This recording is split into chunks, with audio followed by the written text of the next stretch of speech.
Bonjour à tous. On résout le deuxième exercice sur le chapitre satellites et planètes.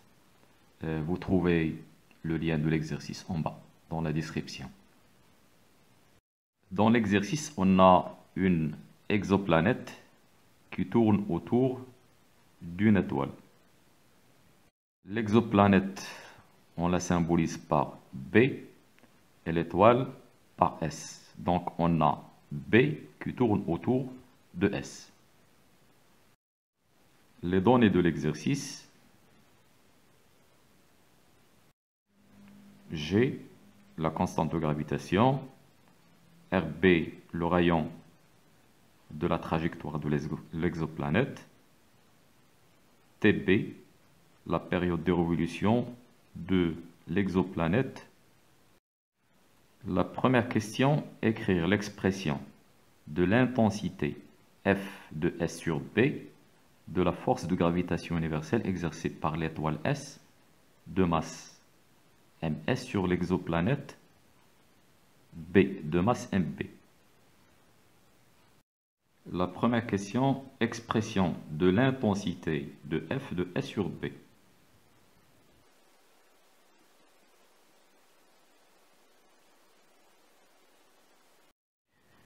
L'expression est F de S sur B égale G, masse de l'étoile, fois masse de B, l'exoplanète, divisé par le rayon RB au carré. RB est le rayon de la trajectoire de B sur S. L'étoile S constitue le centre de la trajectoire circulaire et l'exoplanète B avec RB la distance entre S et B. La deuxième question: en appliquant la deuxième loi de Newton, montrer, c'est de 1, montrer que le mouvement circulaire de l'exoplanète B autour de son étoile S est uniforme.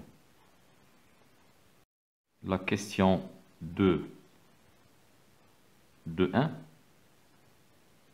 montrons que le mouvement circulaire est uniforme.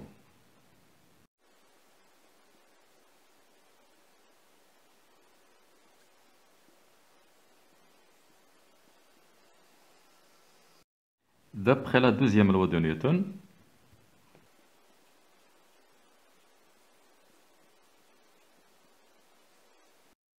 la somme des forces exercées sur l'exoplanète, c'est-à-dire F de S sur B, la seule force exercée sur le système étudié qui est l'exoplanète est F de S sur B égale masse du système étudié qui est l'exoplanète multiplié par l'accélération du centre d'inertie de l'exoplanète qu'on symbolise par A. D'après cette relation, F de S sur B et A ont même sens. Et puisque F de S sur B est centripète, cela veut dire que A est aussi centripète. C'est-à-dire qu'elle est portée par le vecteur n du repère de Freinet. Donc, l'expression de A, l'accélération, qui est égale à AN plus AT, c'est l'expression générale dans le repère de Freinet. Puisque A est centripète, cela veut dire que AT est égal au vecteur nul. Ce qui signifie que AT, qui est égal à dv sur dt, égale à 0. Ce qui donne v est égal à une constante. Donc le mouvement de l'exoétoile est circulaire uniforme.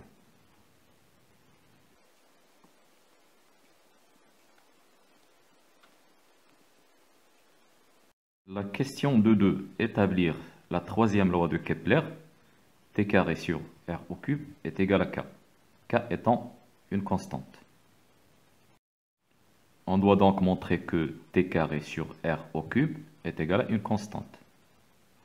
Donc la question de 2, établissons la troisième loi de Kepler.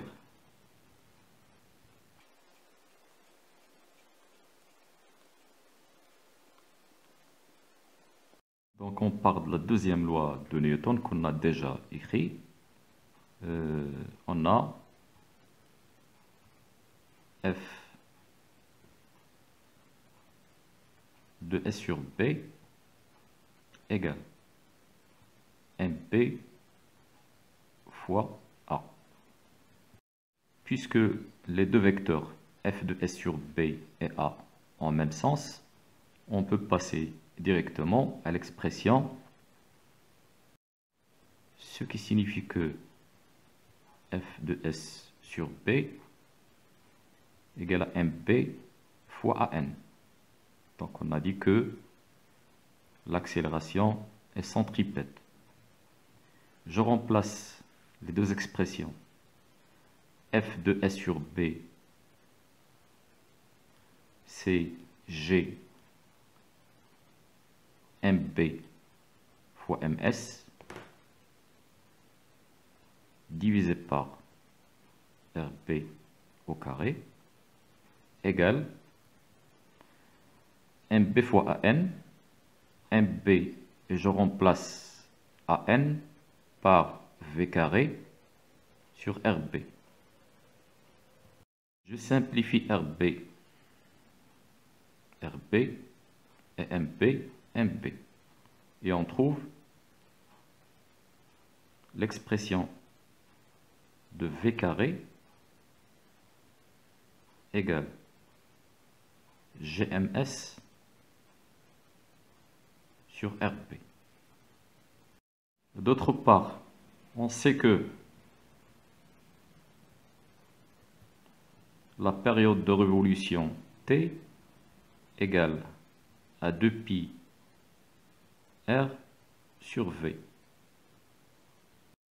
Ce qui signifie que V égale à 2pi R sur T. C'est-à-dire V carré égale 4pi carré R sur T. Et là, il s'agit bien sûr de RB. RB carré, T carré. En comparant les deux expressions, V carré égale, V carré égale, on peut écrire GMS sur RB égale 4pi carré RB carré sur T carré. Je fais passer T carré de l'autre côté au numérateur, divisé par RB carré fois RB, c'est RB au cube, égale 4pi carré divisé par G fois MS. 4pi carré, c'est une constante, G constante, MS constante, donc égale à une constante K. Et l'expression est donc établie. La question de 3, déterminer la masse ms de l'étoile S. 3, détermination de la masse de l'étoile ms. Détermination de ms.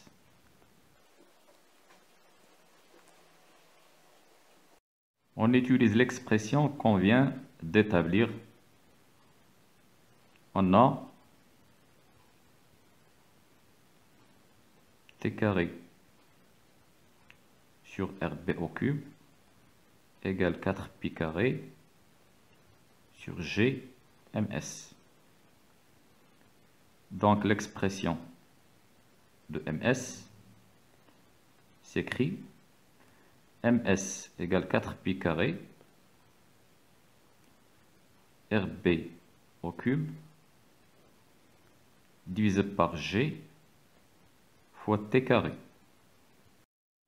L'application numérique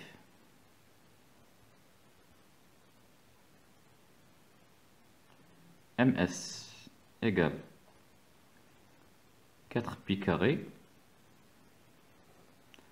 rb c'est 2,24 fois 10 puissance 11 au cube divisé par G, c'est 6,67 fois 10 puissance moins 11. Et T, la période 5,56 10 puissance 7 au carré. On obtient la valeur de ms égale 2,15 fois 10 puissance 30 kg.